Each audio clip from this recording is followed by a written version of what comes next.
channel. It's Angeline here and I'm super excited sa bago nating episode. But before we jump into that, if you're a new viewer, please don't forget to subscribe to our YouTube channel, hit the like button, and press the notification bell, mga kaboya, so you never miss out on our future uploads. Alright, I'm very pleased to introduce our special guest for this episode, Kagawad Terry and Miss Sharon. Welcome to Akboyan TV, Kagawad Terry and Miss Sharon. Baka gusto po magpakilala para sa ating mga viewers. Hi, good evening po. Ako po si Kagawad Terry Ancheta ng Barangay 188, District 2, Zone 17. Hello po, good evening. I'm Sharon Caballero from Barangay 187, Zone 17. Ang news ng Boya, Zumba Mamis. Baka yung mga gusto din po kayo i-shoutout muna. Shout out nga para sa mga Zumba lovers. Hello, Zumba lovers. Shout out.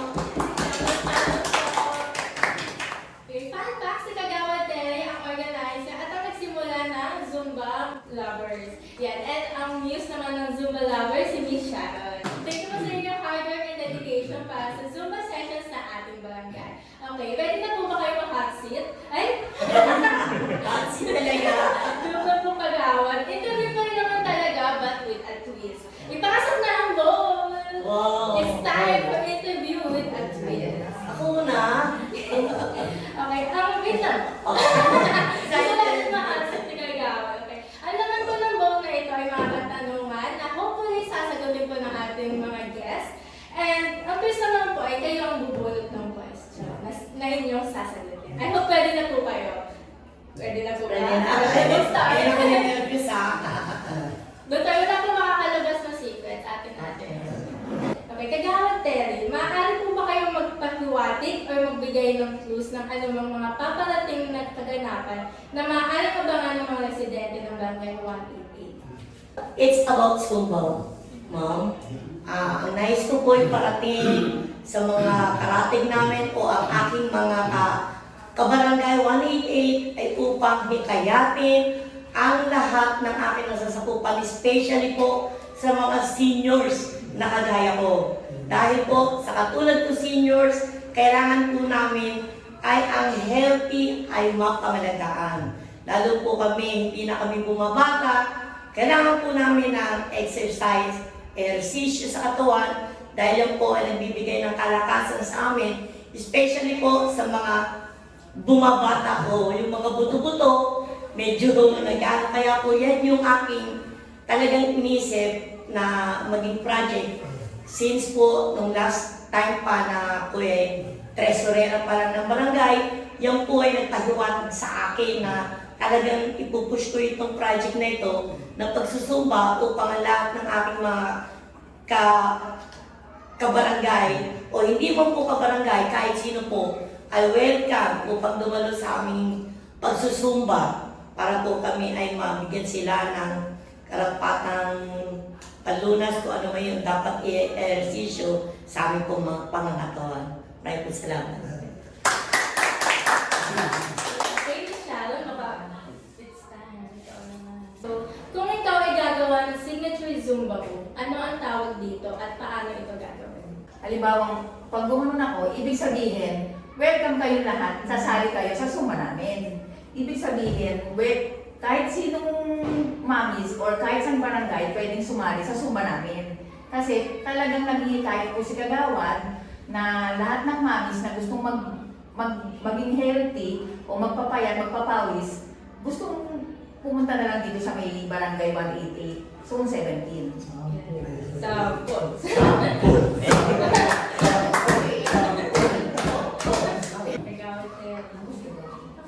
What's your favorite way to relax after a busy day? I'm just sleeping and watching TV, that's all. Because I'm too old enough to go around somewhere else. Especially I'm too tired this time. So I just wanted to stay at home and sit down and relax and watch TV. That's all. Miss Sharon, what inspired you to become involved in organizing Zumba activities? Tulad na sinabi ko kanina, paano maraming mamis na makapag-zumba, tulad ng mga senior na para maging healthy yung katawan nila. Kasi kung nasa bahay lang sila at laging nakaupo, nanonood ng TV, syempre maghihina sila. Yung mga buto-buto po nila, manghihina. Kaya inikayat ko po sila kahit saan pong lugar ng barangay na to na sumali sa Zumba natin, na sinasabi ko na magsumba kayo para yung buto-buto nyo, ugat-ugat, mabuhay. Ngayon, nagpapasalamat sila sa akin at nayaya ko po silang magsumba. Kahit ngayon daw nakakapaggalaw-galaw na yung mga kamay nila, yung paa nila na mga nangangaling-ngalay, okay na raw sila ngayon nakakagalaw-galaw. Nakakapagpapawis ka. Yan, lalo ko kung doon yung purito. Ano po yung nai-imagine mong future ng Zumba sa ating barangay? At ano po yung mga hakbang na ginagawa mo po para magkatotoo ito? Good question. Ang gagawin ko pong hakbang o ang aking pinaplano ay gusto ko po, hindi po para sa aming barangay lang. Gusto ko po more na umattend sa amin, hindi lang po sa aming barangay. Ang gusto ko po, kung sino pa po yung may kakayanan na dumalo o sumama sa amin, para po maging masaya, maging malusog o masaya kami bilang kababaihan. Hindi lang po sa mga kababaihan, para rin po sa mga kalalakihan. Kaya inimbitahan namin kasi po meron na rin kaming Zumba joiner na lalaki. Pero gusto po namin more is palawikin pa. At yun po ang aking gusto na more maging masaya kami. Maging active at gusto ko na makilala ang aming barangay bilang #1 Zumba lovers ng District 2. Thank you. Okay, Miss Sharon. Describe your most memorable anniversary celebration with your family. Biglang gano'n. Ay, gano'n. Masyal kami sa Baguio, kami pamilya. Tapos, siyempre, may sarili kami kwarto. Tapos, siyempre, Biglang may sumingit na gano'ng question eh, no? Kinabahan si Miss Sharon. Una naman. If gagawa ko ng bagong tradisyon or annual event sa ating barangay, ano po? Nagpaplano po ako na magkaroon kami ng barangay Zumba Marathon. Yung pong magkaroon na, mag-i-invite po kami ng iba-ibang distrito or zona para po magkaroon ng marathon o yung paglalaban. Para po kung sino yung pagalingan, para po yun yung gusto ko na maganap. Pero dahil po sa bago lang po ako dito sa kalakaran ng pagsusumba, wala po akong idea. Pero po, nagtatanong ako sa mga oldies na mga talaga pong Zumba. Yun po yung pinaplano ko na magkaroon kami, o kasama si Sharon, na magkaroon kami ng Zumba Marathon po. Marathon event dito po sa atin sa Barangay 188. Yun po yung aking pangarap. Ubusin po natin ito. Hanggang 3 a.m. tayo dito. Magamit tayo. Una naman. Ano po yung mga hakbang na ginagawa mo po upang masigurado na may inclusivity and accessibility yung Zumba sessions po na ginagawa niyo? Unang-una po, hinili ako ng mga Zumba goers sa mga pagiging activities namin, magkakaroon ng isa samahan. Ayoko na may nag-aaway na, ayoko na may nagkakaroon ng samaan ng loob. Dahil unang-una, this is my project. Gusto ko lahat po ng mga joiners namin, lalo po sa mga ibang dayo o ibang mga distrito na dumadayo sa amin, nakakahiya pagka po meron nagkakaroon ng samaan ng loob, nagkakaroon ng mga alitan, inggitan, dahil hindi po mawawala yan. Kaya gusto ko po na maging masaya kami. Yun lang po yung gusto ko. Maging masaya lagi kami. Masaya, masaya, masaya. That's all po. Wala yung ibang awayan, inggitan na sila bida, bida. Ako magaling, sila sexy, sila frontliner. Gusto ko po lahat pantay. Kasi po may ganun eh. Hindi po mawawala yung ako bida, ako sexy, ako sa una, ako maganda, ako ganon. Ang gusto ko po, yung lahat kami pantay-pantay, o kung sino man yung magaling, sino man yung hindi magaling, like me, this is just my first time na magsumba-sumba, na ganito, kaya I'm willing na lahat po kami habang umaatin, nagsasayawan, masaya sila, masaya kami, lahat nagsasayaw. That's all. Hopefully naman po ng mga viewers natin na safe place ang Goya Court. Yes po, safe. Diba po? Para maging happy and healthy at the same time. Okay, so, masyado. Safe learning. So, ano po yung advice mo sa mga taong gustong sumali sa Zumba? Muna nahihiya ka. Sa advice ko sa kanila, yun nga yung sinasabi ko sa kanila na sumali sila sa Zumba, yun nga po yung tulad ng nahihiya sila mag-Zumba, sasabihin nila hindi raw po sila marunong sumayaw. Sasabihin ko naman sa kanila, lahat tayo, pag nagsisimula, hindi pa marunong sumayaw, siyempre, kaya nga tayo sumasali is para matuto. Matuto tayong gumalaw, kung paano matuto tayong gumalaw, kung paano paggalaw yung gagawin natin. At lahat ng sumasali dito sa umpisa is hindi pa marunong talaga. Habang tumatagal, matututo sila. At huwag silang mahiyang mag-Zumba. Pagka sinasabi ko naman gano'n, na isip sila, pagka ilang araw, makikita ko, nandiyan sila. Iba Tapos kasi, magiging Zumba lovers na rin sila, magiging adik na rin sila, di ba? Iba kasi- Eh, madami kami. iba kasi sa umpisa nahihiya. Nahihiya sila. Nahihiya. Pero pag after that, nasasanay na Tapos na. marami na masaya.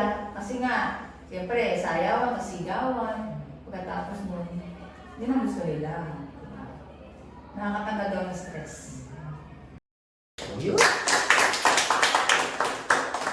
Okay, last question ko. Pasa yung dalawa ko, kasi ni Sharon. Okay. Describe a hobby or talent na meron po kayo na hindi inaasahan ng iba. Pagsasayaw, pagsusumba. Dati ang akala ko is hindi ako marunong magsumba, gumalaw. Kasi nga, nung unang sali ko dyan, is talagang, yun nga, nahihiya ako. Sabi ko, hindi ako marunong sumayaw. Hindi talaga dati kasi mataba ako. Nung sumali ako, unang-una din mataba ako. Bali sabi ko, gusto kong pumayat para, siyempre, kahit papagal mabigat sa katawan. Nung nagsumba ako, ayun, masaya na ako. Natanggal pa yung mga stress sa katawan ko, nakapapapayat pa ako. Diba? Kaya sabi ko, i-didiretso ko to hanggang kaya ko at hanggang masaya ko. Kaya hanggang ngayon, nandito pa ako. Nung kabataan ko, Yun. yun, medyo marunong din ako kumanta konti. Ngayon, dahil nga po nagkaedad na, nawala boses ko. Pero noon, ang tining ng boses ko. Ngayon nawala yung pagkatining. Ngayon sa sayaw, medyo meron naman, kahit konti po nakakasayaw, kahit medyo kaliwaan pareho, pero hindi po marunong naman kahit konti ng sayaw, natututo, kaya yun po, marunong din konti ng sayaw. Dahil po sa Zumba, medyo nakahasa po yung aking pagsasayaw dahil po sa araw-araw na Zumba o 3 times a week, natututo kami mag-Zumba. Natututo po kami mag-Zumba at magsayaw dahil sa Zumba. Thank you so much po Kagawad Terry and Miss Shaz for being so much game sa ating interview with Atwis. Okay, so, kaso baka hindi po ata na-record ng maayos. Check po natin sa cell. Ay! Ay!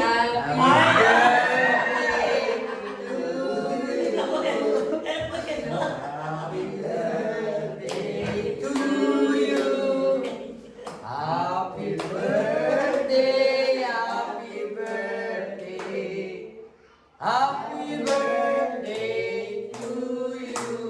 Happy birthday, Kagawad! Thank you po kay Presidente Bill, kay Kagawad Eddie, kay Bong, kay S, kay Angeline, kay Muse Sharon, at kay Benji, kay Manuel, and everyone. Maraming salamat po sa araw na ito. Kahapon birthday ko. This is my most memorable day for me. Kasi kung kailan po ako tumanda, doon po ako natutong mag-Zumba at ganito nakatanggap ng napakasaya na hindi ko ina-expect. At ngayon po, meron pang interview na hindi ko po ina-expect. Sudden yun na po ito. Kaya kung ano-ano po yung nasasagot namin dahil ninenervous po kami. Pasensya na po kayo. Maraming salamat po, Presidente, Kagawad Eddie, dito po sa cake at sa mga viewers. Hopefully, na we're inviting you to join us in Zumba Lovers in Barangay 188, District 2, Zone 17, Boya Court. Thank you so much po. Thank you.